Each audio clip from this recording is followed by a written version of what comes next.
Olá! Neste ano comemoramos 505 anos da Reforma Protestante.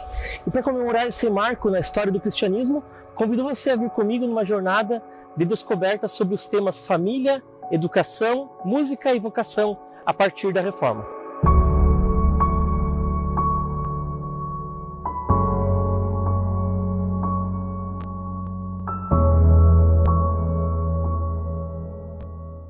Lutero certa vez disse que família é a fonte de prosperidade e da desgraça dos povos. Nesse primeiro episódio de Lutero, 505 anos, queremos falar sobre família e a nossa convidada especial de hoje é a diácona Ângela.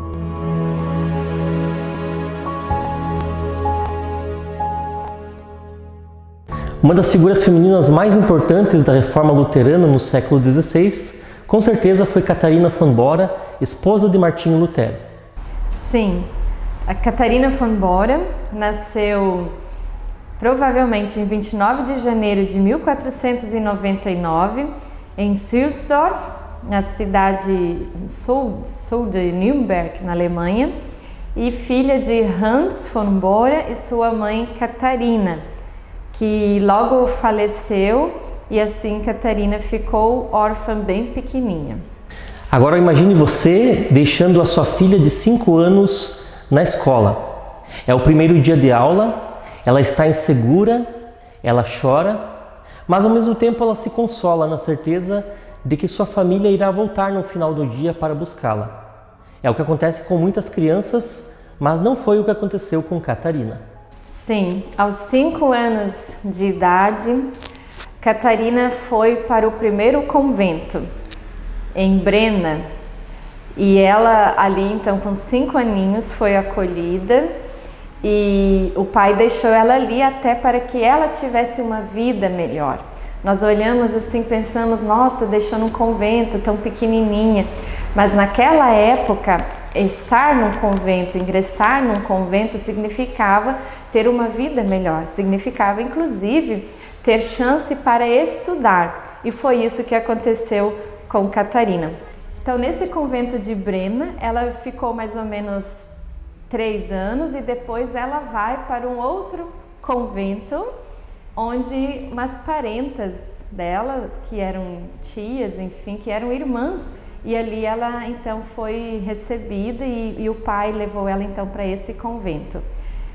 Catarina teve então uma madrasta, o pai dela casou novamente e ela então no convento teve essa chance de estudar. Nesse segundo convento, onde ela ingressou em 1508, ela então tem a chance de aprender inclusive o latim, e uma das tias dela era muito entendida sobre as plantas.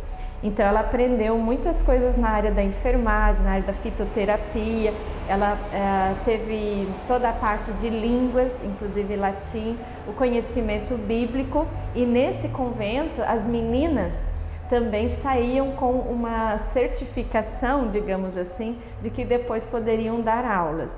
E isso foi muito importante para Catarina. E ali nesse convento ela ficou a maior parte da sua vida, até depois ser ordenada com 16 anos como freira. 12 freiras fugindo do convento em tonéis de peixe. Parece cena de filme ou de novela, mas aconteceu no século XVI com Catarina. Sim, e a motivação dessa fuga de Catarina e das outras freiras do convento foi que em 1519 elas tiveram o contato com escritos de Lutero, que de alguma forma entraram no convento, e nesse convento onde então Catarina fora ordenada freira em 1515.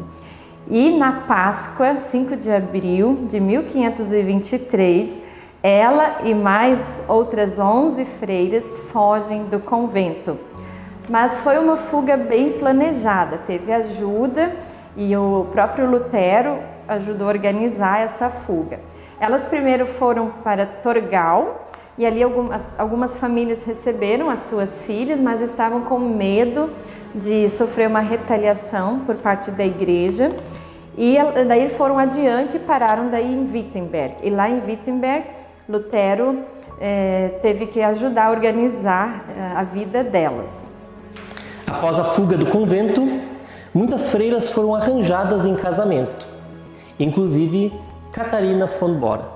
Sim, o primeiro grande amor de Catarina foi Hieronymus Baumgartner, que era do sul da Alemanha, uma família muito influente.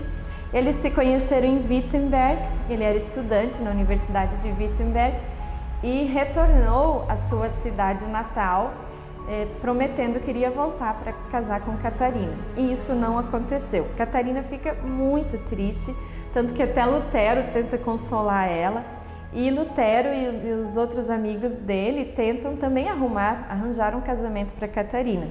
Então, tentam o casamento dela com Caspar Clatz, mas não deu certo, a Catarina não quis, recusou, e aí ela chegou a manifestar então o desejo de que, se Lutero quisesse, ela casaria então com ele.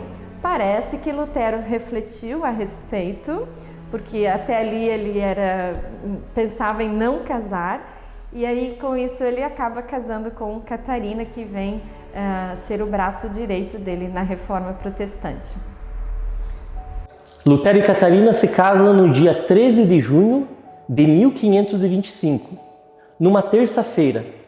Lutero com 41 anos e Catarina com 26. Dessa união surgem alguns frutos. Lutero e Catarina casam e têm 6 filhos nesse casamento. Infelizmente tiveram 2 perdas dessas crianças, mas eles também ajudaram e criaram sobrinhos de Lutero. Então a casa deles acaba se tornando muito cheia com crianças, e a própria Catarina precisa administrar tudo isso, além das visitas, das hospedagens, os estudantes que vinham na casa deles. É de Lutero a frase que diz que numa família cada um deve realizar a função que lhe compete. O homem deve ganhar dinheiro e a mulher economizar. Mas Catarina fez muito mais do que economizar. Ela gerenciou e administrou os bens da família. Catarina era uma verdadeira administradora. Naquela época, ser dona de casa era muito mais do que nós temos a compreensão hoje. Então, ela, além da educação dos filhos, ela tendo conhecimento na área de plantas, na área da enfermagem, ela cuidava de muitas pessoas, não apenas lá na casa, no Schwarzkloster, como eu chamava, o castelo que eles herdaram, mas na própria cidade de Wittenberg. Muitas pessoas enfermas eram visitadas por ela, e ela também orava com eles e acabava fazendo também todo um trabalho na área da fitoterapia e curando. Ela tinha toda a produção da horta, a criação de animais, produção de cerveja, inclusive, e era a Catarina quem acertava, negociava com as editoras a produção bibliográfica literária do próprio Lutero. Então, era uma responsabilidade muito grande, além de coordenar todos os criados, os funcionários que eles tinham na casa, as crianças, as coisas paroquiais, né, as visitas e toda essa dimensão da administração que ela tinha dentro da casa, mas também fora na comunidade. Foi uma pessoa de grande ajuda para Lutero, porque muitas vezes ele estava doente e era ela quem o levantava, quem ia lá e falava para ele sair daquela situação. Inclusive ele tinha situações de depressão, ele tinha um problema, uma ferida aberta na perna, que quem conseguiu dar um jeito nisso foi a própria Catarina. Então ela, como também tinha um certo conhecimento no latim, dizem que inclusive ela dava alguns pitacos em algumas pregações do próprio Lutero. Então foi uma pessoa, a Catarina foi uma mulher também muito intelectual, poderíamos até dizer que ela foi a primeira pastora da igreja luterana, ou até a primeira diácona, por todo esse cuidado que ela tinha lá em Wittenberg. E sobre a frase, a família é fonte de desgraça e prosperidade dos povos? O próprio Lutero, depois nos seus escritos, vai falar sobre a importância da família e que ela é o esteio. É preciso dedicação, é preciso ensinar valores e isso depois acaba se projetando também para toda a sociedade.